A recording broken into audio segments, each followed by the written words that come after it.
நீங்க actually அம்மையாரோட plan மாரி பார்த்தா, எனக்கு ஓட்டு போடலன்னா அவன மதிக்கக்கூடாது. அப்ப வந்து கோயம்புத்தூர்ல வந்து அவர மதிச்சிருக்கவே கூடாது. ஆமா. ஏடிஎம்கே தானே ஃபுல்லா ஜெயிச்சுச்சு. ஆமா. 10 தொகுதியுமே ஏடிஎம்கே. ஏடிஎம்கே ஜெயிச்சுச்சு. கோயம்புத்தூர், சேலம் 2மே.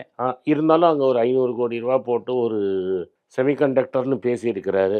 எதிர்க்கட்சி தலைவர்லாம் வந்து அவங்களுக்கு தான் அவங்க முழு ஆதரவு குடுத்தாங்க. அவங்க தான் மோடிக்கு ஆளுங்களா இருக்காங்க. மோடியின் பிரதிநிதியா இருக்கிறது அவங்க தான். இன்னைக்கு அவங்க தான் போய் இந்த போராடி இது மாரி கோயம்புத்தூருக்கு ஒரு மெட்ரோ வேணும்னு கேட்டு வாங்கலாம் இல்லையா? கான்பூர், லக்னோக்கெல்லாம் ஊர்ல ஒண்ணுமே இல்லாத ஊர்லலாம் வாங்கி குடுக்கும்போது, கோவைக்கு பேசாம பட்ஜெட்ட விமர்சனம் பண்றதுல என்ன யூஸு? கேரளா மாதிரி அப்போசிஷன் லீடரும், கவர்மெண்ட்டும், சீஃப் மினிஸ்டரும் சேர்ந்து போய் அவங்க ரைட்ஸ கேட்குறாங்க. ஆமா. அது மாரி இவரு வந்து கிரிட்டிசைஸ் பண்ணாம, கோயம்புத்தூருக்கு நம்ப வாங்க 2 பேரும் போலாம். தென்னந்தரசு வாங்க, நம்ம போய் பேசுவோம் நிர்மலா சீதாராமன்ட்ட.